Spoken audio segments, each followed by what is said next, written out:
Well, right now at 5, Buffs Nation on high after the CU basketball team's big win last night in the Pac-12. And now the team is headed for the NCAA tournament. And we have just learned who they will play in the first round. And 7 Sports anchor Arran Anderson is live in Boulder with a live interview with the team's coach. A lot of excitement over this, Arran. Yes, sirree. Look, we're in Tad Boyle's living room. This place erupted with news that the Buffs would open up their NCAA tournament run Thursday in Albuquerque with UNLV. Joining me, the head coach and host.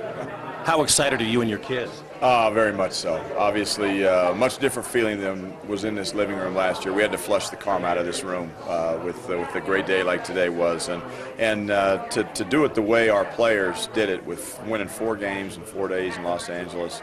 That was a big-time effort by a quality group of young men.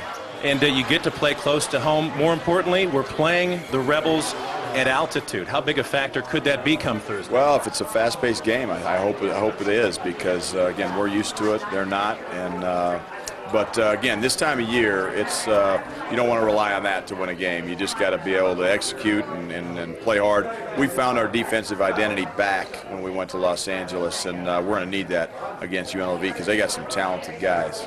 You touched on last year that the disappointment of being snubbed. You used that as motivation. How big a role was that this year in getting these kids ready to go and looking forward to potentially making a trip to the dance? You know, we didn't talk about the NCAA tournament a lot. We talked about going to the Staples Center in Los Angeles and beating Utah.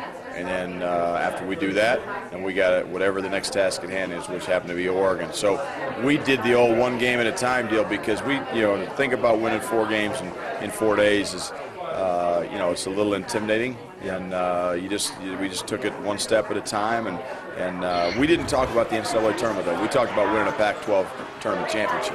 Well, you did just that. 4 wins, 4 days. We're heading to the dance. You got the Rebels right where you want them. You're the underdogs. Tad, thank you so much. Okay, thank you. Thanks for the hospitality. We're going to have a player reaction coming up a little bit later. Buffs excited. They're dancing for the first time since 2003. And so are Buffs fans, Arran. Thanks.